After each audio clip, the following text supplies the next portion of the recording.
Hi everybody, I'm Mike McCrory and this is Would You Make It? I made a set of Xiangqi pieces, or Chinese chess pieces they're also known. They're double-sided with checkers on the other side. You'd think it'd be relatively easy because I did most of the work on my CNC router. You'd think I'd just need to push a button and watch the machine do its thing. But I think this has been one of my most challenging and most frustrating projects so far. Here are just a few of my scrap pieces.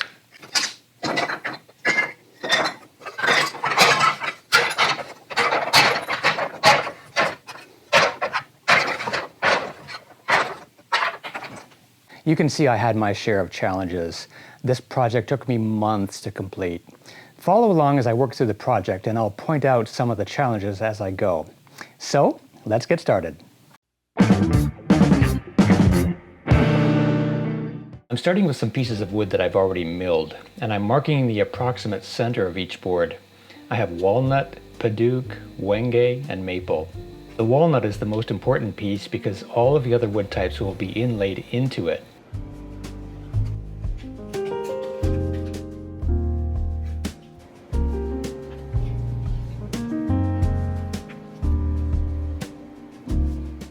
I'll need to put the walnut on the CNC, remove it, and then put it back on several times. So I'm drilling this 1/8 inch alignment hole that can be used to insert the 1/8 inch CNC router bit to ensure correct positioning.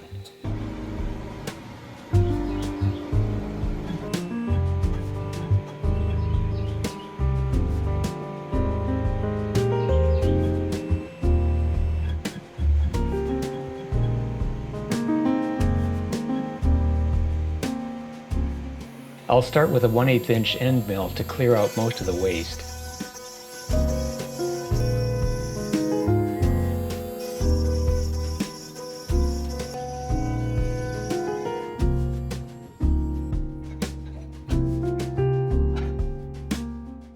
Then I'll change to a 30-degree V-bit to taper the edges to the exact size to accommodate the inlay.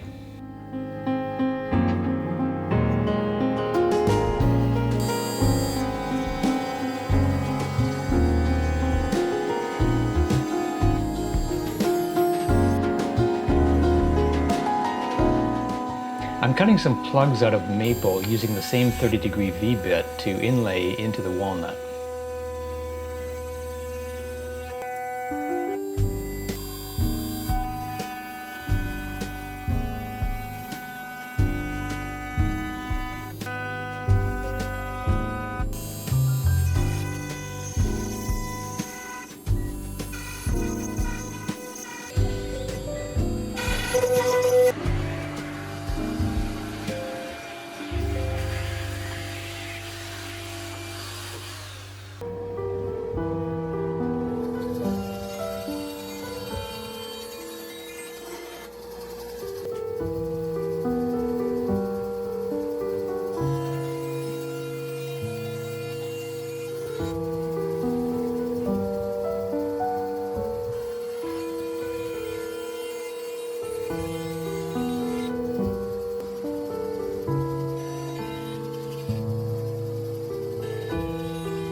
One of the big mistakes I made early on, and this should have been obvious, is that I didn't place the pieces symmetrically around the center hole.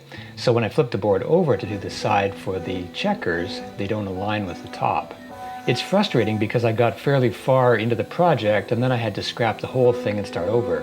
I didn't reshoot the video, so you'll see from this point forward that sometimes the pieces are laid out asymmetrically and other times, after I fix the problem, that they're laid out symmetrically.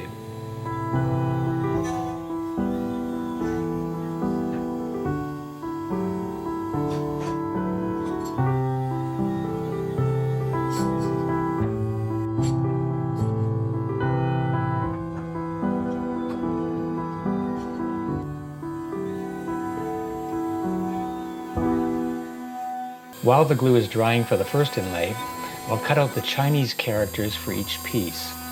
The pieces are either red or black, so I'm using Padauk for the red pieces and Wenge for the black pieces. It was a challenge to cut these correctly because the remaining wood is ultra thin and it had a tendency to break away.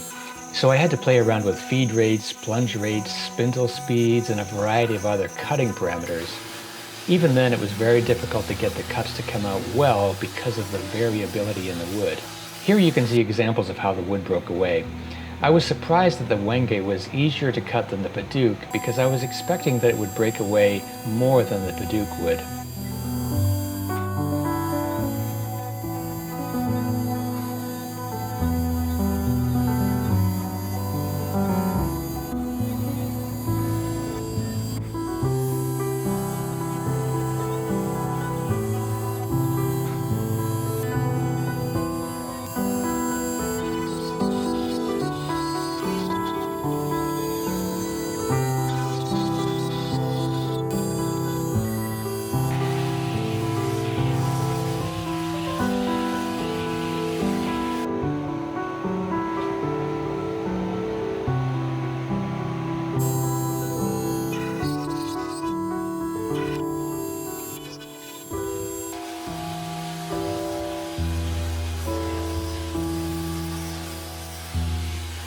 In the end, the pieces turned out fairly well.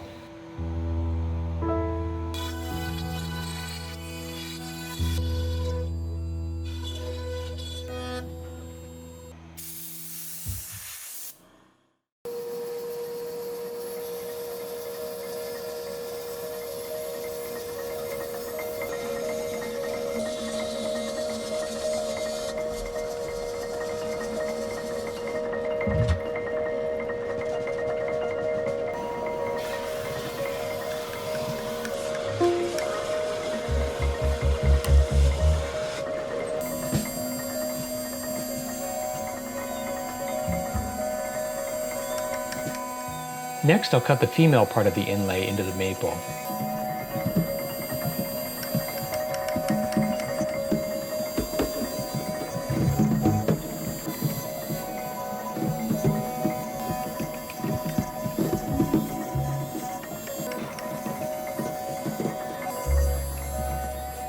You can see that it took more than 1.5 hours for this to complete for each set. You can see some more breakaway after this round. The pieces are symmetrical at this point, so this is at least my second try. The first try is sitting underneath, but unfortunately they were not laid out properly. So I'll go back to square one and start over again.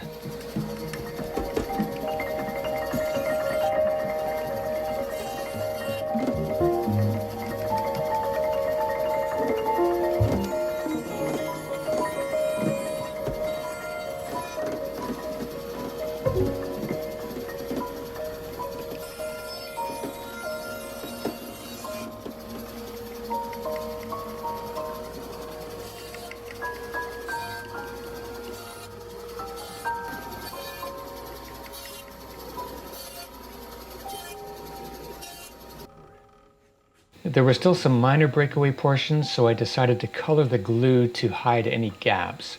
I used red dye for the Padauk glue up and black dye for the Wenge.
Now the top side looks good, so I'll go and work on the checker side.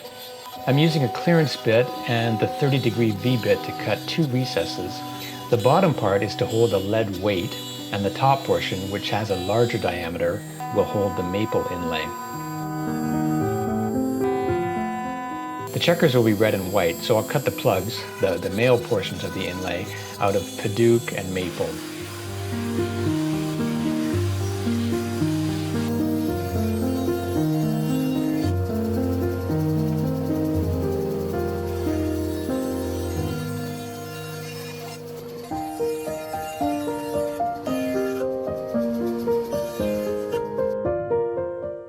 I'll mix up some epoxy to secure the lead weights in place.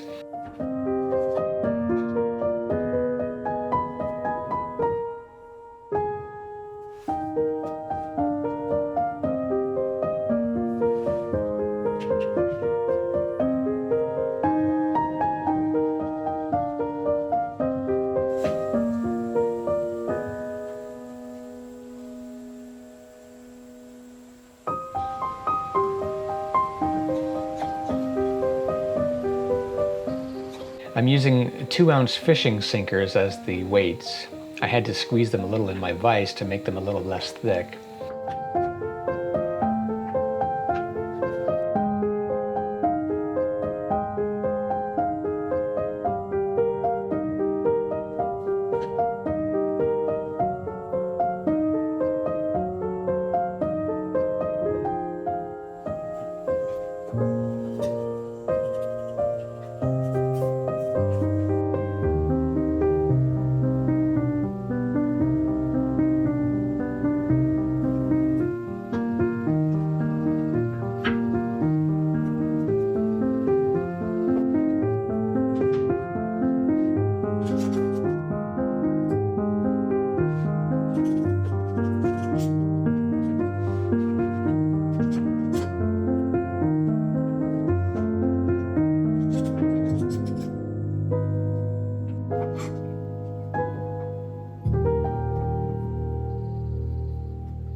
This is where the alignment hole becomes important to make sure that both sides of the board are aligned.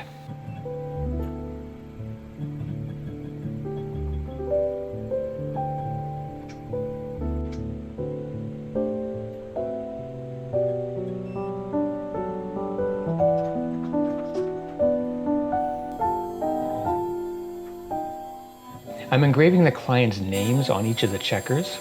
Since there are 16 chess pieces but only 12 pieces needed for checkers, I'm adding their logo to the remaining 4 pieces so that they can be used as kings when playing checkers.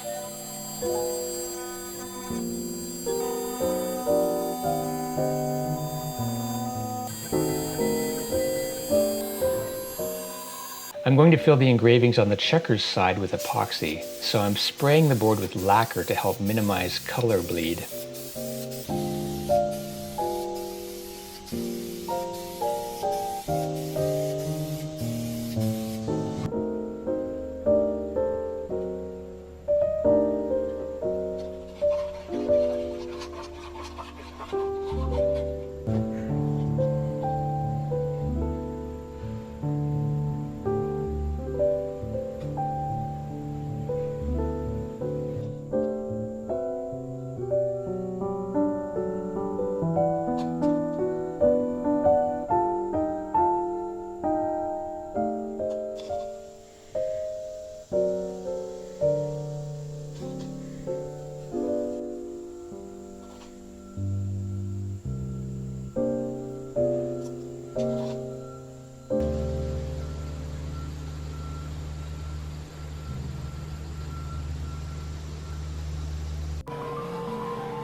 Now on the chest side, I'm engraving the names of each piece, and then I'll fill those engravings with epoxy as well. I'm using a 15-degree V-bit for this, and it needs to be ultra sharp to do such fine engraving.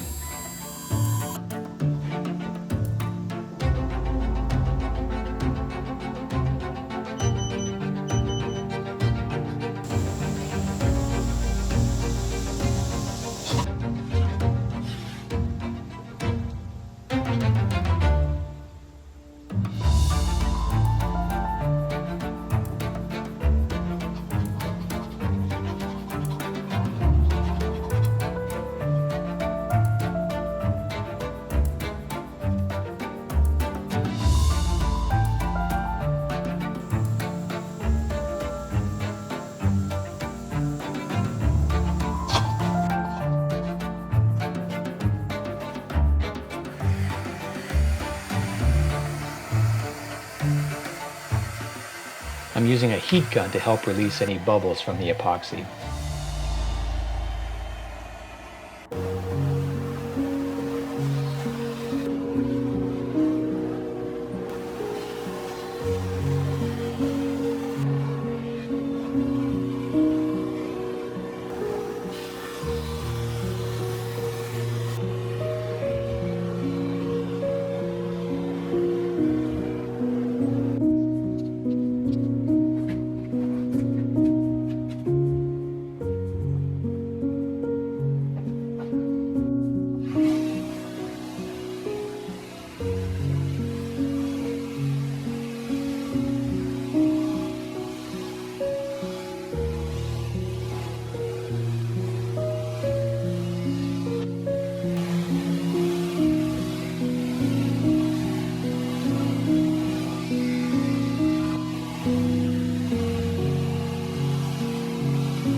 Now I'm cutting out each piece. Alignment is extremely important here as well, because the thin walnut border around the perimeter needs to be concentric. It's so thin that any misalignment would immediately be noticeable.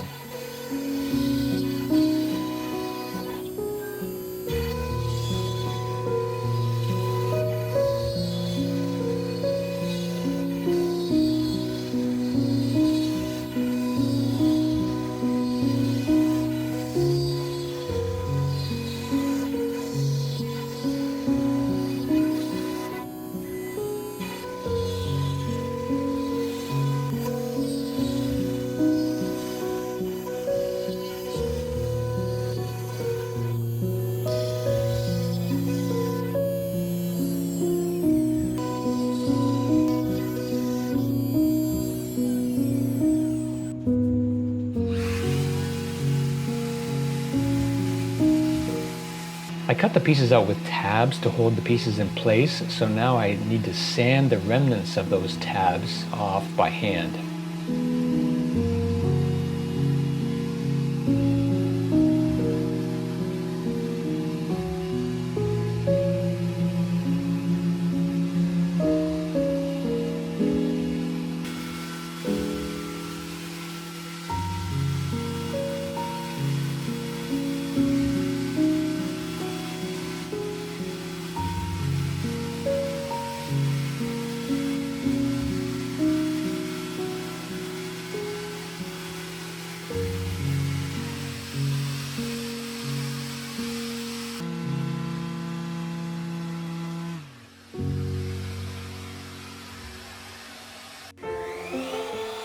Now I'm using a 16th inch roundover bit to clean up the edges.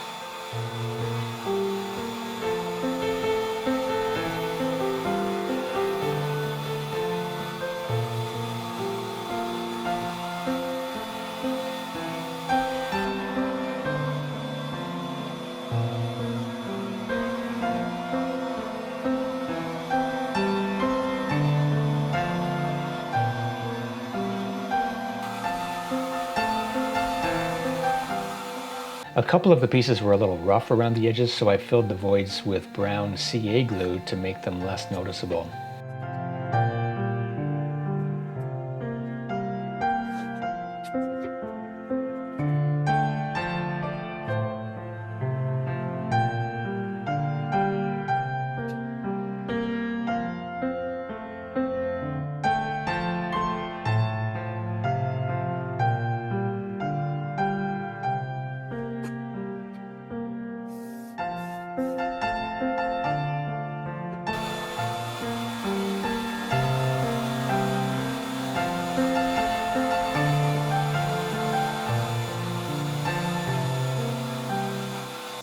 Then I finished the pieces with lacquer out of a spray can.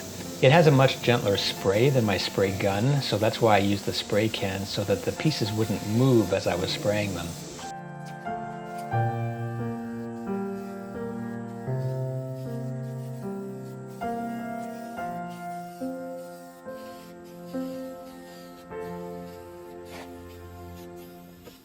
I know this video is getting long already, but I still need to make the box to hold the pieces.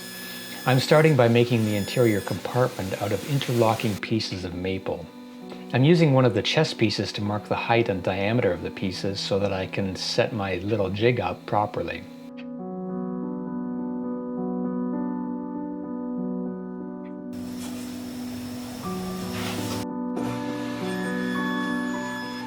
First, I'll cut all of the dividers for the width of each piece, and then I'll cut the dividers for the diameter of each piece. There will be 4 rows of 8 pieces in the box.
Next, I'll work on the walnut top of the box.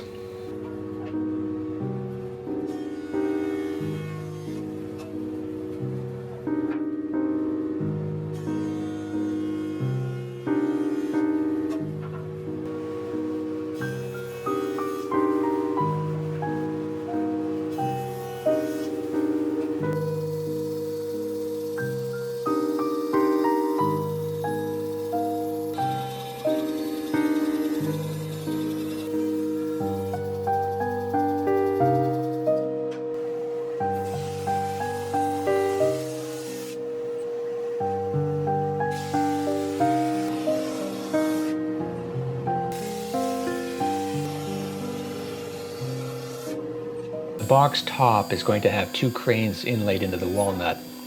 This is the same client that I made the Xiangqi board for, and it also has 2 cranes in the river, so the box and the Xiangqi board have the same theme.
Next, I'll work on the sides of the box.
The box will have mitered corners, and I need to cut the length of each of the pieces so that the interior compartment fits properly.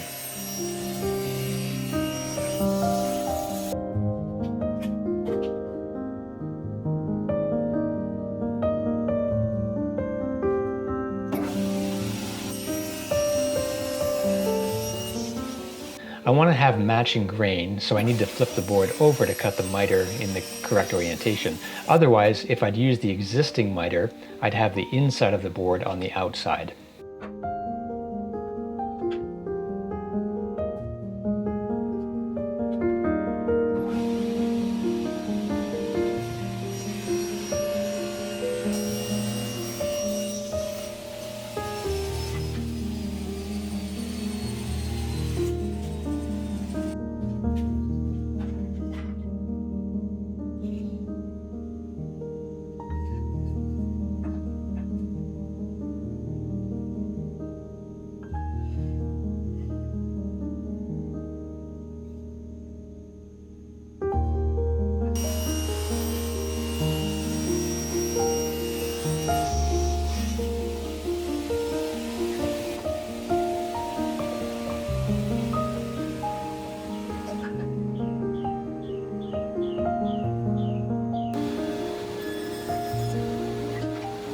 Now I'm cutting a groove to hold the plywood bottom.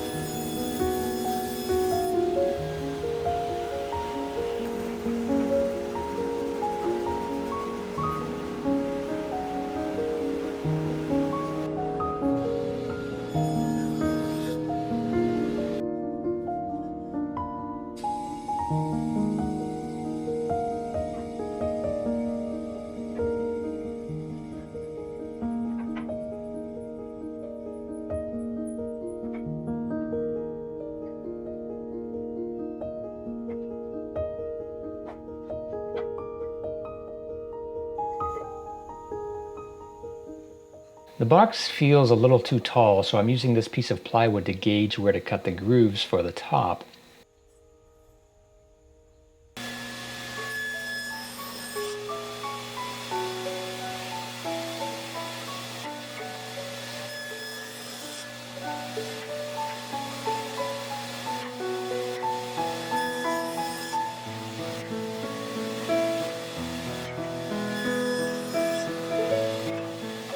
I need to remove the top portion of the front piece, but I'll save this cutoff to attach to the top.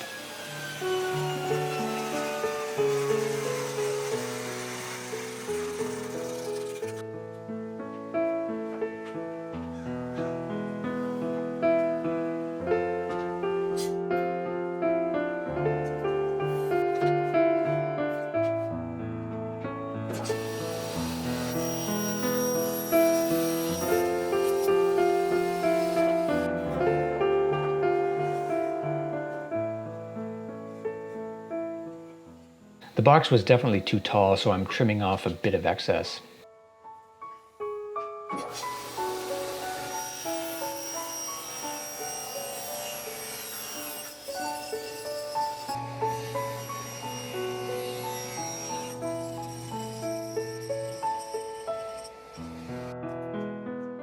Before gluing up, I'm going to finish the interior, so I'm taping the mitered corners because I do not want to get any finish on that portion.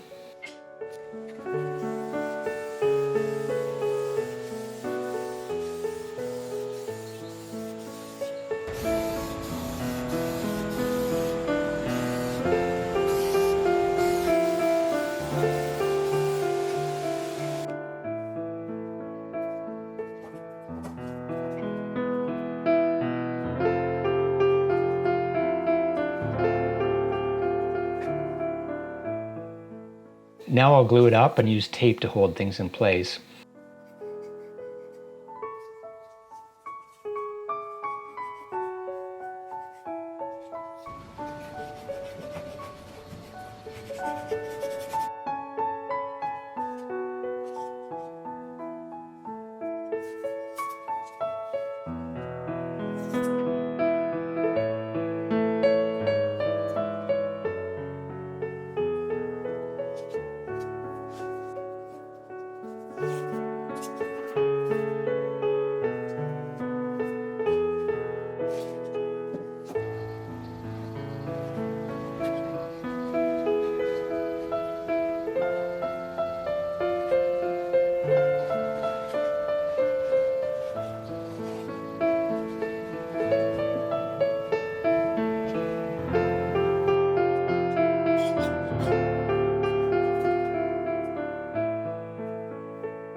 Then I'll clamp it up and remove the squeeze out.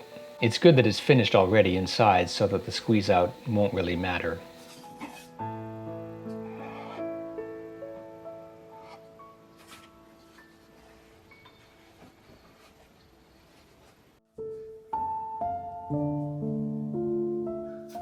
I'm going to flock the interior compartment, so I'm applying a generous coat of the flocking adhesive. It's important that the wood have finish on it prior to applying the adhesive, so that's why I sprayed it with lacquer earlier.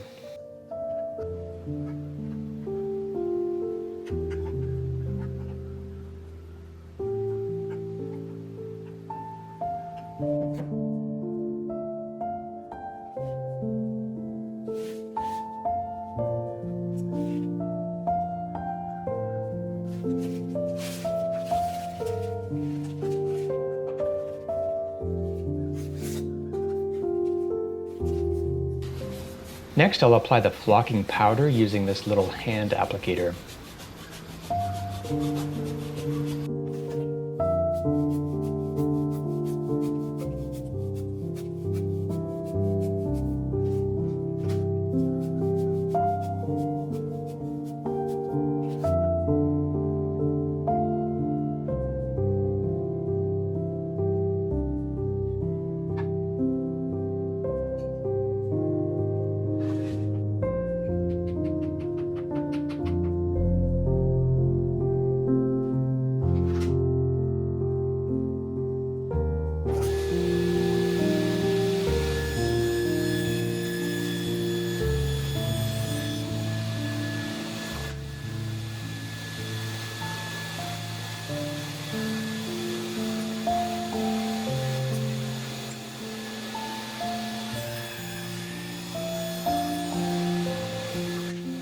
Next, I'll glue that offcut onto the top.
I'm using a 45-degree chamfering bit to put a nice touch on the bottom edge.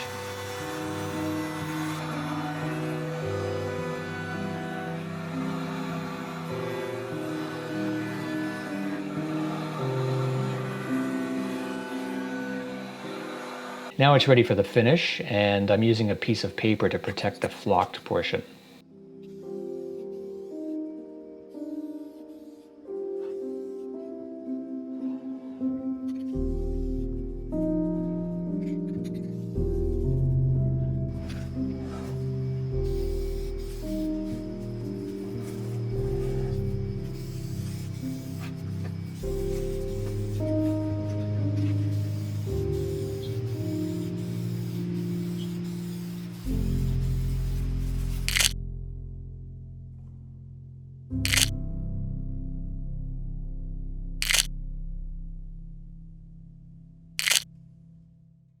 So I gotta ask, would you make it?